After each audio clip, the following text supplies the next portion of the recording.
on this computer, sharing my screen.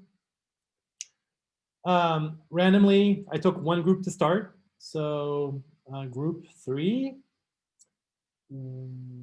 what would you measure? So again, the goal is a person is pulling a box across the floor, assuming you're on Earth. You need to figure out what the friction is. How would you design an experiment? So group 3, how did you do it?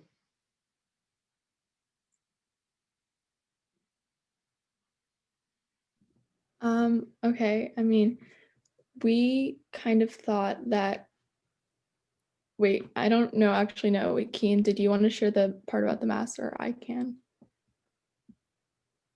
Okay, we thought that if we could find out what the mass of the box would be, then we could kind of find out like every other little like section of the problem. So how much the person was pulling, what the friction force was, and then what the normal force was. And we were thinking of using some sort of like a scale to measure the box.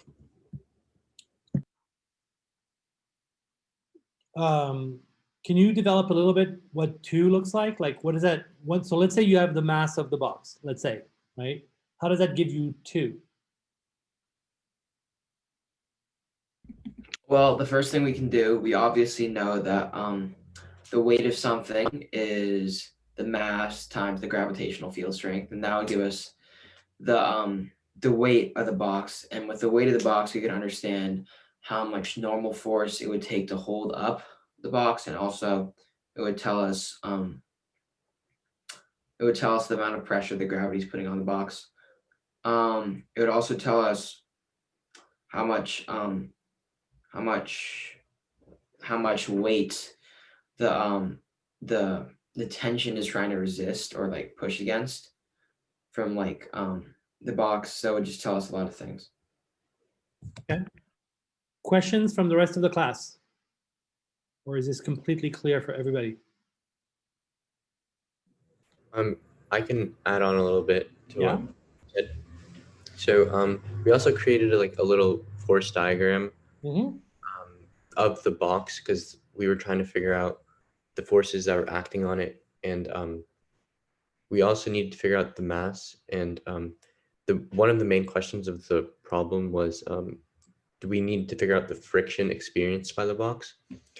And the friction and the normal force pulling, I think they would cancel out, just like in the homework problem where the frictional force was 15N because he was pushing the box at 15 newtons. So the box was like scraping the ground at like 15 newtons, causing that friction to slow it down. So yeah. Okay. So first of all, do we all agree with their force diagram? Yeah, Natalia? Yeah, I agree. I think it's a good force diagram. Okay, so any other group wants to talk?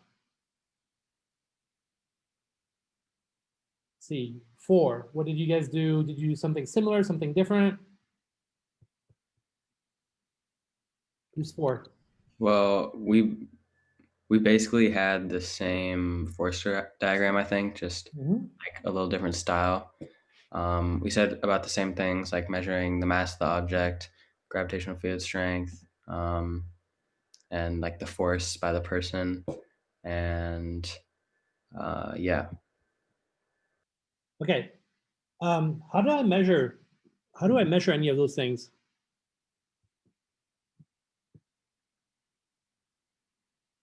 Like how do I measure the tension from the rope?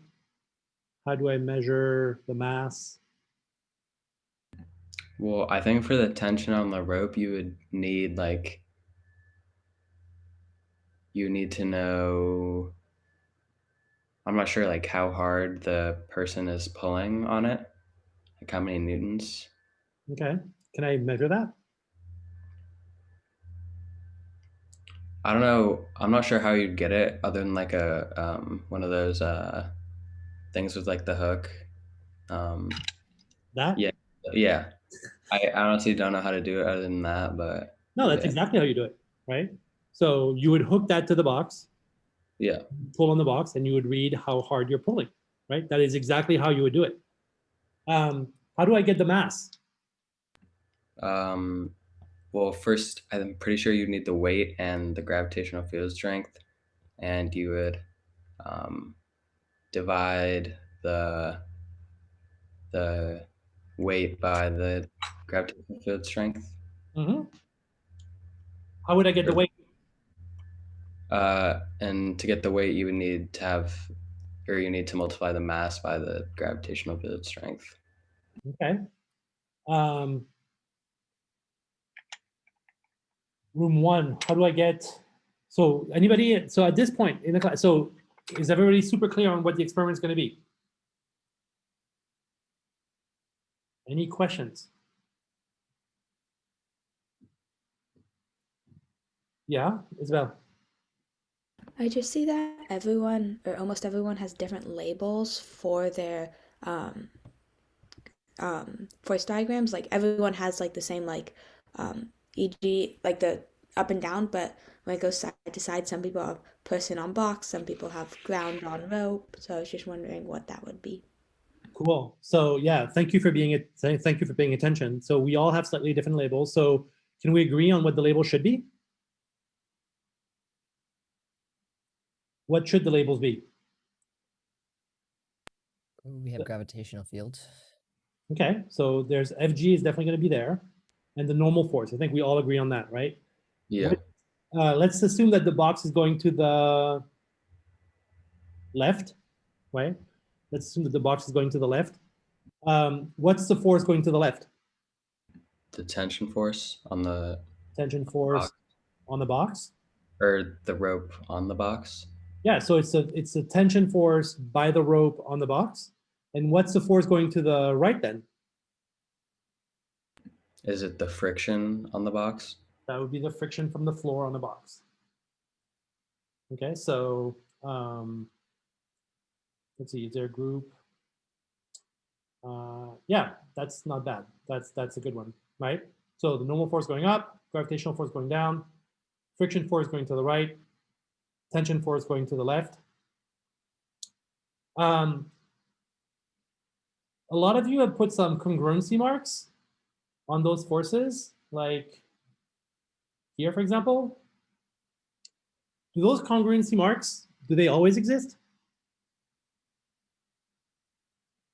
When do they exist? No. When do they When exist? the forces are equal. When the force is equal. Ella, when do they exist? When the forces are equal.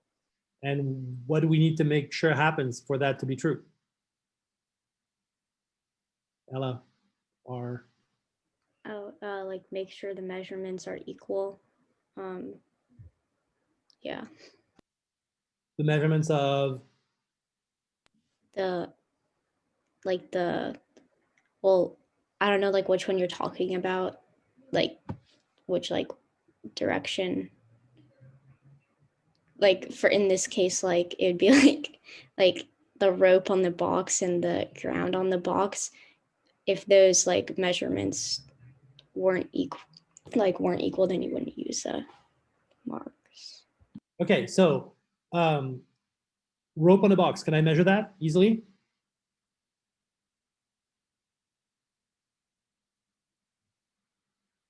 Rope on a box, can I measure it?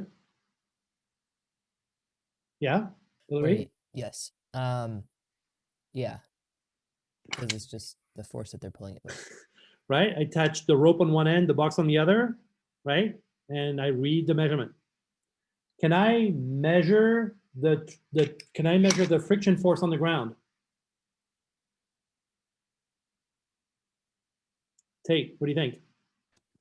Not really. Well, there might be some specialized tool to do it, but I don't know of that. You could derive it from knowing like if the forces were balanced and how much force the person was pulling the box with. So if I knew how much tension there was, and I knew that the forces were balanced, then I could figure out the friction. What do I need to know in order to know whether or not the forces are balanced? Keen. If the velocity is constant or not. If the velocity is constant. How am I going to measure the velocity, Lucian? How can How can you measure the velocity of the box? we, to get the mass from the gravitational field strength? How can I measure the velocity? How fast is it going? I'm not really sure. You ready? Julia, what do you think? Did we use like that one website from like last semester, like the I forget what it's called, but like the analysis app? Vernier, right? The video analysis. You take a movie, right? You make a movie and you just like plot the points, right? And if the points are equidistant, then you know that the speed is the same. Yeah, Ramsey. Isn't it also like displacement over time or something? Totally. But I mean, like the only way we know to measure that, the only tool we have to measure that is to make a movie and make a motion map, right? That's the only way we know how to do that. So we make a movie. If it moves at a constant velocity, the forces are balanced. If the forces are balanced and I know how hard I'm pulling, I can figure out how much friction there is. Does that make sense? That's the experiment. Okay. So I'm going to stop sharing. I'm going to stop the